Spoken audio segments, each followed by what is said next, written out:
Hello everyone, my name is Louis Mino and welcome to the webinar. Today we are doing an introduction to the solar thermal systems for use with hydronic systems in both domestic heating, pool heating, and space heating. So let's get started.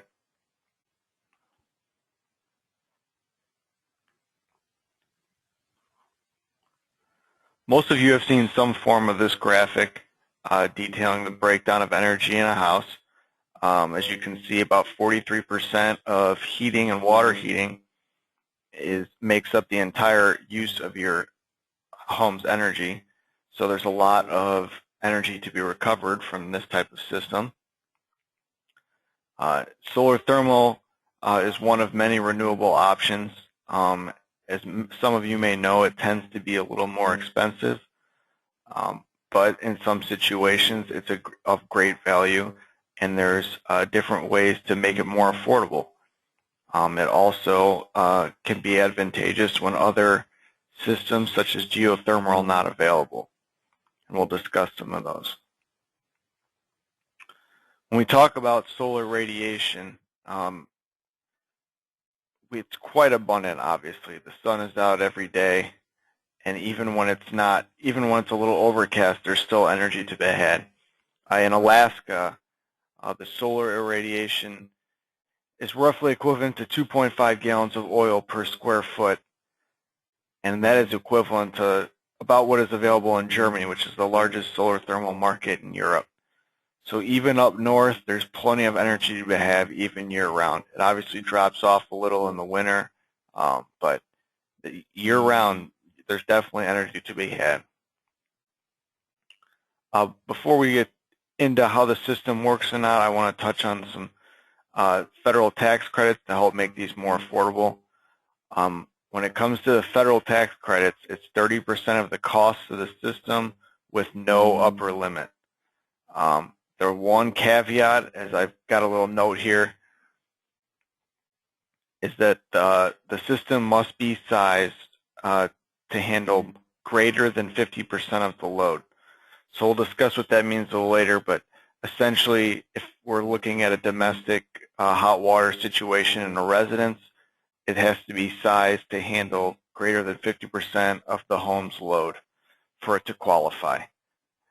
And it will not cover systems that use for pool heating or other miscellaneous applications.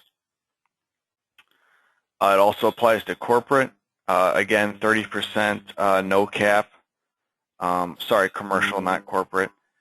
And again, these are tax credits, so you're not getting any money up front or anything like that. There's also state rebates available. These are a little harder to get, and it depends on your project and the time of the year and whatnot. We usually say you don't want to bank on this money, but it can be another great help in addition to the tax credits to help offset the system. So let's get into how it works. Like any other basic hydronic system or thermodynamic system in general, we're taking heat from one area and dumping it in another. So we're going to use the sun's radiant energy to produce hot water, absorbing both direct and indirect solar radiation in our solar collectors, wherever they're mounted, and we're going to dump it into a storage tank of some sort, either for domestic water or for space heating or a pool, whatever it is. And in order to do that, we're going to need something to circulate it, something to transfer the energy, depending on the situation, and something to control it. And we'll get into that a bit later. It's very important to understand that while the solar becomes the primary energy source, it displaces, it does not replace. So you're always going to have another source of energy as a backup, whether it be a boiler or a water heater or whatnot. And again, we'll get into that some more as we get more detailed. Just so you have a quick overview, for a typical house, we're mounting on the roof. It's going down to the water heater or another appliance and then being distributed. As I've been mentioning, we can use this for domestic hot water, space heating, pool heating. There's probably many miscellaneous smaller projects that it can be used to heat. It's like I said, we're looking at a pretty basic hydronic system where you're just absorbing as much heat as possible and dumping it elsewhere. As far as the energy available, these figures are roughly based on our climate in this area. You're looking at about 1,000 BTUs per square foot of collector per day. Each square foot can generate about 1.5 gallons of water per day. And so our standard commercial panel is a 4x10 panel. It produces about 40 to 60 gallons of hot water at 120 degrees per day in our climate. Now let's look at some of the benefits, and particularly here we're going to be looking at versus a PV or an electric solar panel. The solar thermal panels are 30 to 70% effective at collecting the available energy, whereas your standard PV is only 10 to 15. I have a little asterisk there. They're coming out every day with more efficient panels.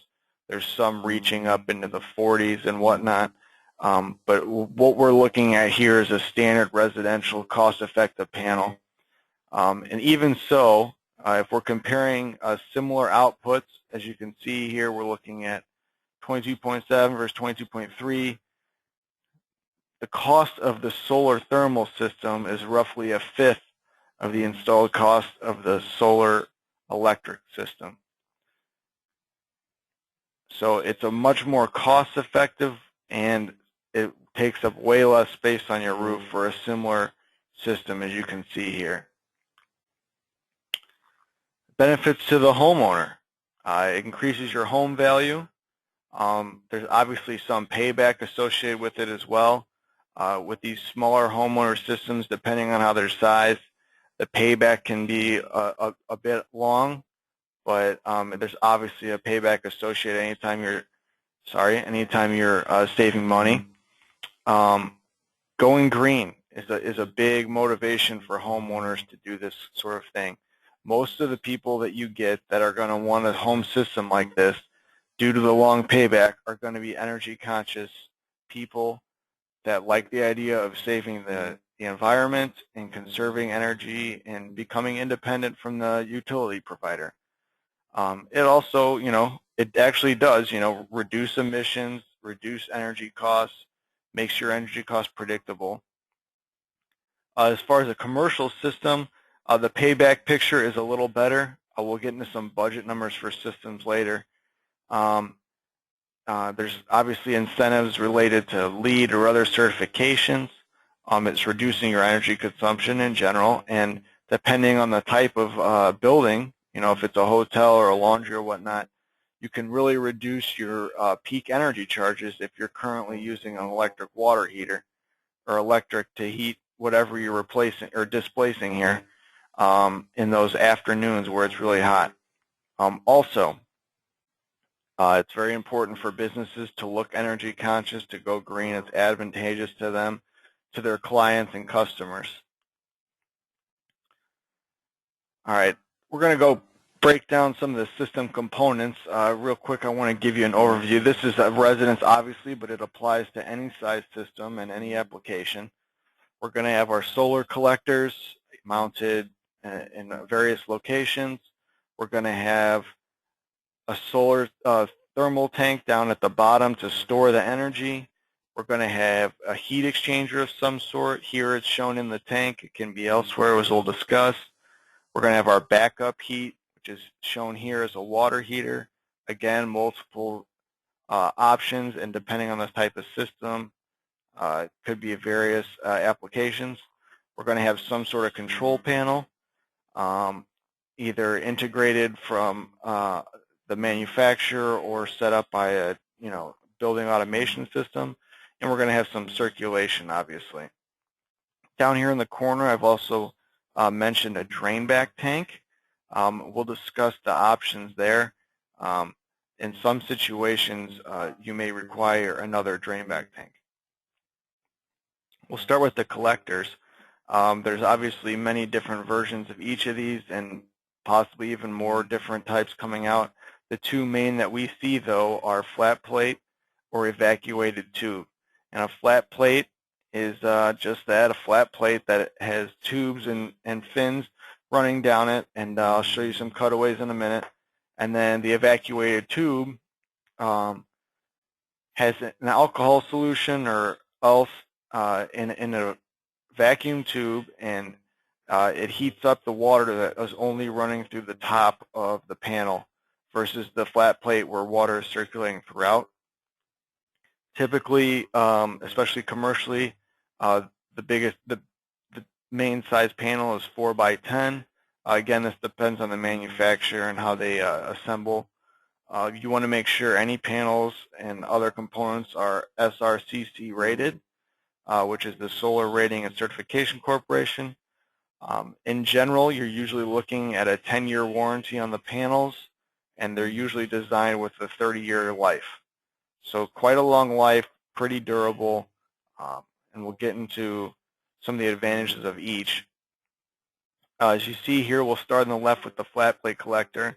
There's a bit of a cutaway here, but the water is coming in through one header, distributing down through the tubes with their fins, collecting the sun's energy, and going out the other side. Here on the right, we have the evacuated tubes. As you can see in the cutaway here, the sun warms up the alcohol solution, bringing the heat energy to the top, and then the copper header runs the water through it and back out all through the top of the unit. So there's advantages to both there based on piping. As far as durability, both are made to withstand the weather.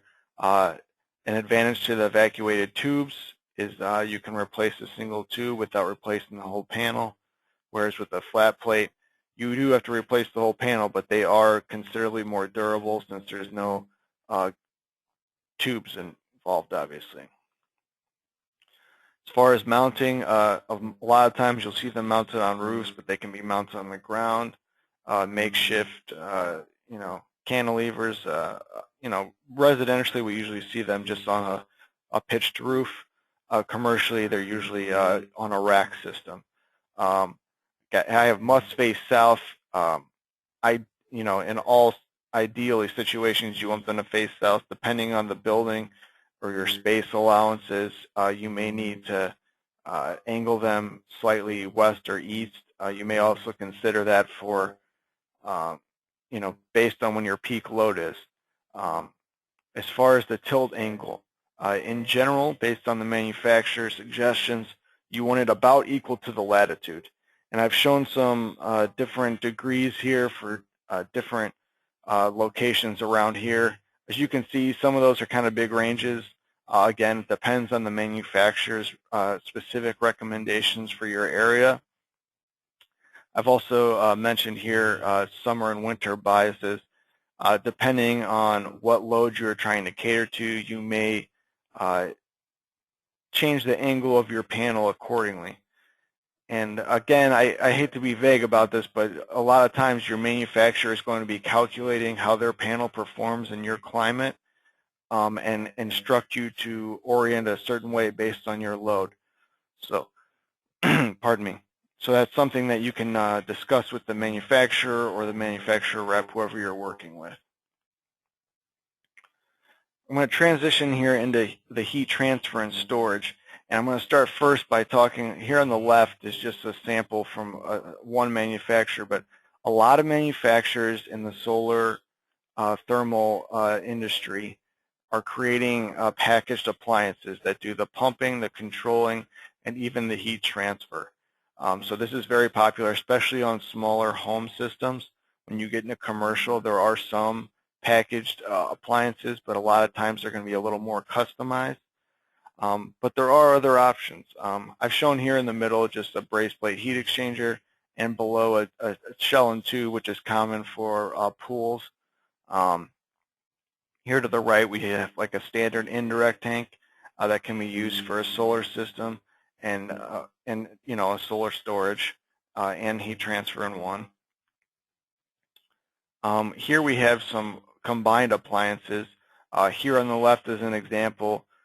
This is a water heater for the home domestic with the boiler module here in the middle. You'll see down at the bottom there's tappings for an indirect for solar, and then up here at the top they have a module to do space heating.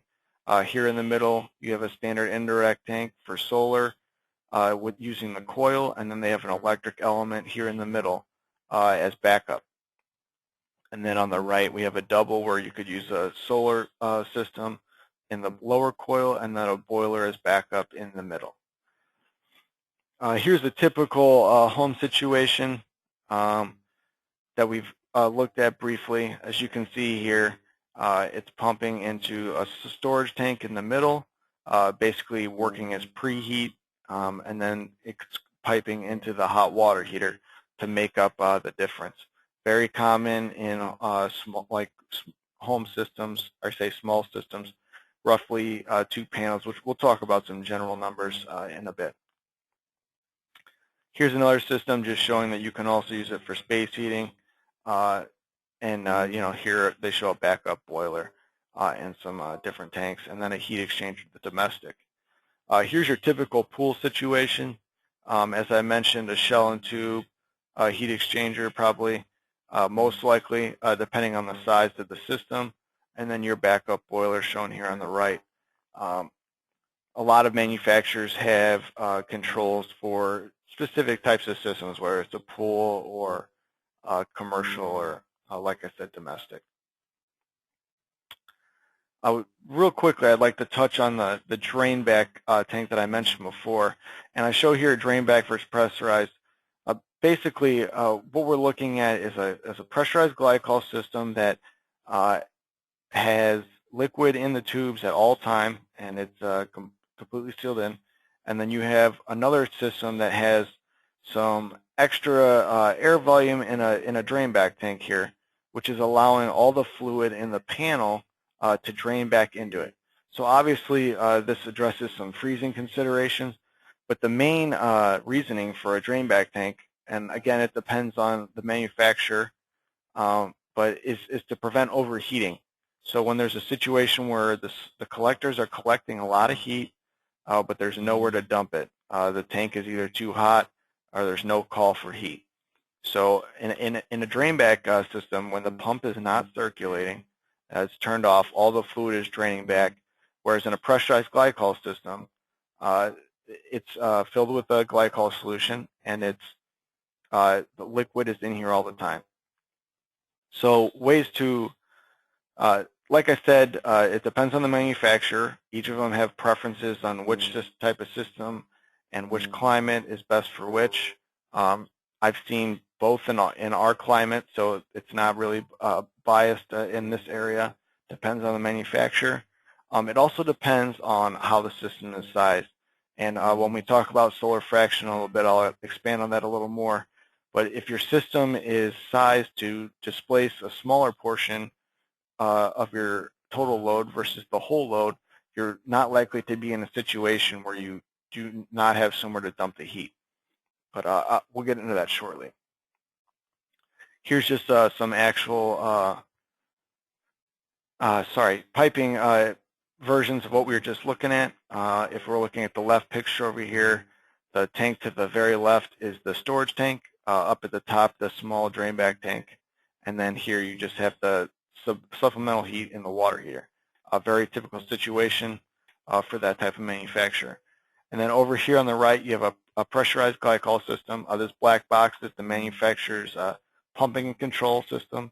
And it's piping up to the solar panels, solar collectors, and then down into this tank. And it's yet to be hooked up to the rest of the system. We'll get into some design and sizing, and this is where I was referencing the solar fraction.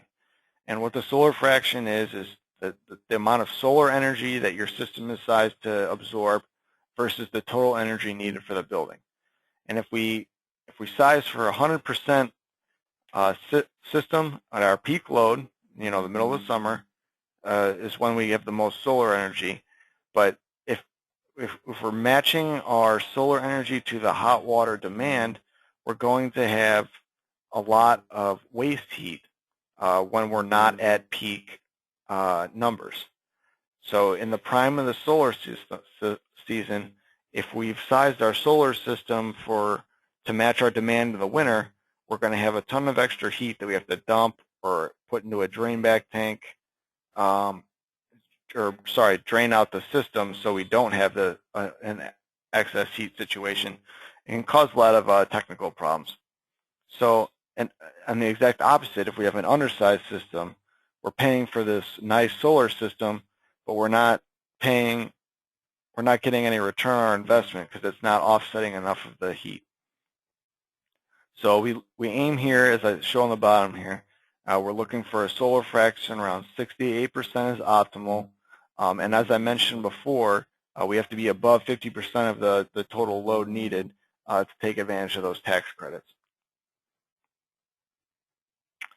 So some considerations, obviously the consumption, especially if we're looking at our standard domestic hot water situation in a home, you know, the appliances that require heat, showers, bathtubs, hot tubs, dishwashers, etc., pattern of use versus continuous consumption, and how often they're used, the number of people living there.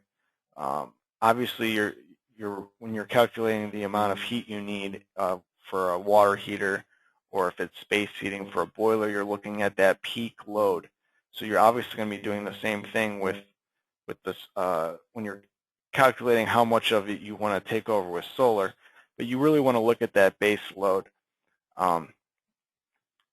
Also important, the collectors, obviously, the tilt, the efficiency, orientation relative to due south. Related to the collectors, if we go down here to other factors, you know, is there shading from trees or buildings at certain times of day? Are there space limitations either on the roof or where else you plan on mounting them? And then going back to the location, you know, the solar radiation in our area. Most of the numbers in this presentation are catered to about our climate, just for reference. So that's taken into consideration here. But also, you know, seasonal variations and whatnot are very important to consider. And as I've mentioned before, your manufacturer is going to be running some performance based on your system specs and your location, and all of that will be taken into consideration in that type of report. There's other ways of sizing. We can actually measure in the building what the load is at different times and offset our solar based on that. We can use ASHRAE tables, which we'll use in a few minutes to look at some examples. And you can look at the water energy uses based on the bills to see, you know, what exactly is being consumed and what you'd like to offset. When we look at our typical residential system that I've been mentioning throughout the presentation, the standard for ASHRAE is 20 gallons per person per day. So a family of 4, 80 gallons. It's based on a little bit of a data research, and in reality, when someone is buying this type of system, they tend to be an energy conscious family.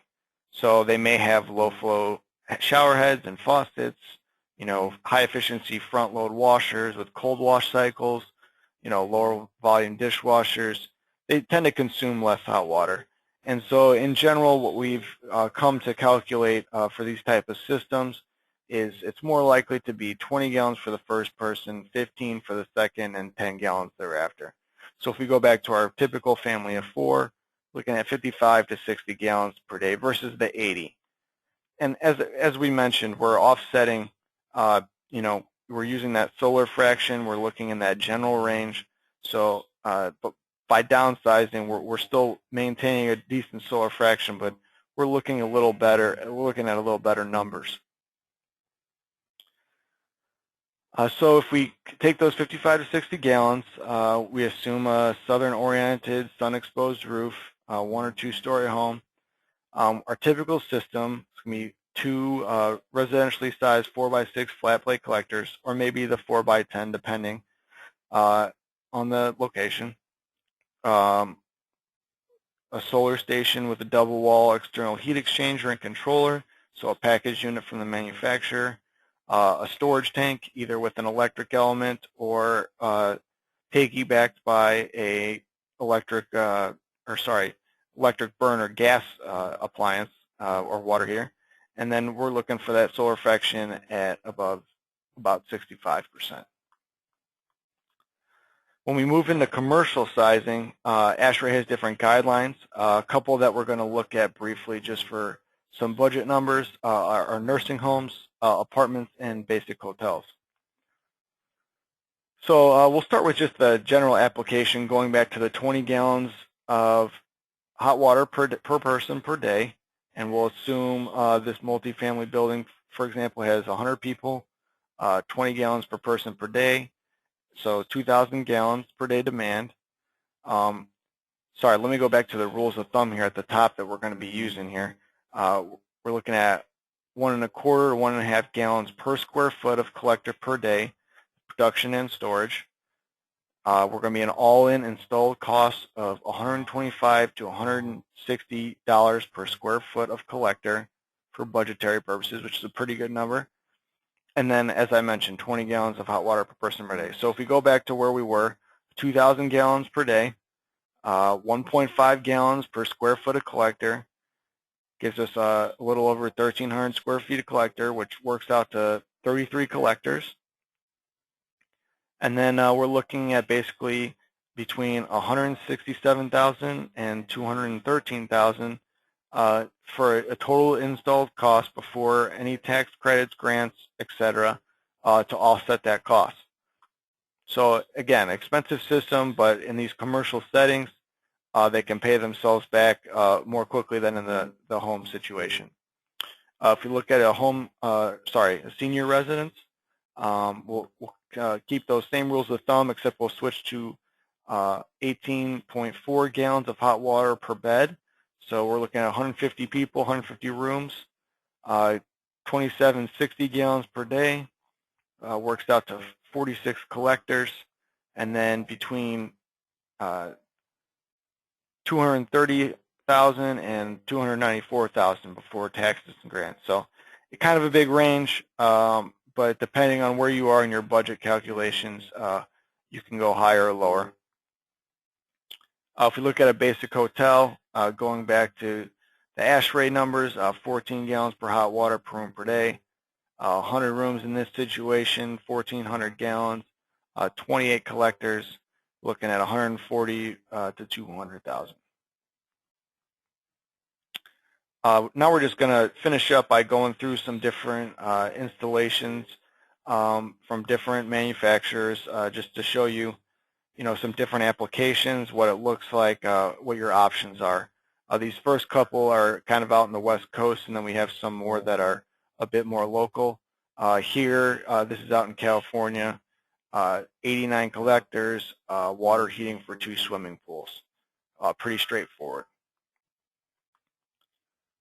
Also, a pool situation, as you can see here, they're using the collectors as an awning for some shade, which is a very nice application.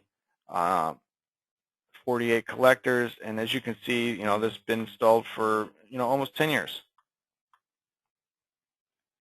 This one is even older, quite a bit older, 76 collectors, used for cooking applications, so hot water, dishwashers, etc. They're also using it for restrooms and prep. Another nice application.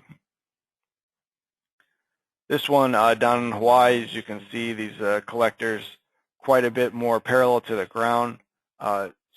606 collectors through multiple buildings of a housing complex for domestic hot water. As you can see, just taking up area on the roof that would normally be empty. So here we go in Colorado, 32 collectors. Nice installation shot here on the bottom right of a nice big insulated storage tank. They have, as you can see, the white box next to it from the manufacturer. Basically an all-in-one appliance that looks like it has the pumps, the heat exchanger, the controls to send to the storage tank. Very nice. Here, 20 collectors on a apartment complex for potable hot water. Pretty straightforward on the roof on a rack system. As you can see, these are the flat plate collectors. Most of the ones I've shown so far are. We'll take a look at a couple evacuated shortly. Here's a nice one up in Fairbanks, Alaska. As you can see, these are much more perpendicular to the ground. They've arranged them in a nice array on a big stand that they've built. And then as you can see in the shed, kind of off to the side, a huge storage tank. So you can get plenty of energy, even way up north. It's all about orientation. It is all about sunlight, so you know you're going to get less in the winter, but depending on how you size your system and when your loads are, you know, all of that can be taken into consideration. Here's a situation, Fenway Ballpark in Boston. This is a situation where it's a very variable load. It's obviously only when there's an event or a baseball game. So this is a situation where you might need to consider a drainback tank. But again, the manufacturer will take that into consideration.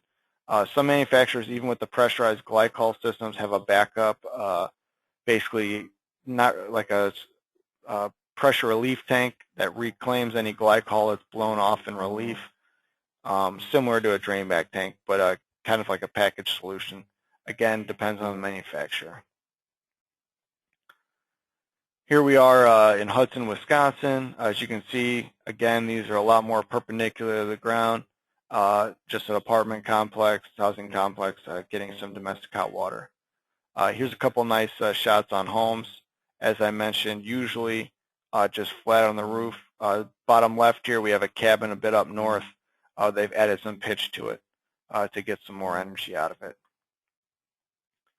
Here's a couple of nice shots on the right here of the evacuated tube systems. Set up very similar to the flat plates. Again, just a manufacturing preference. Some manufacturers recommend one or the other based on the climate.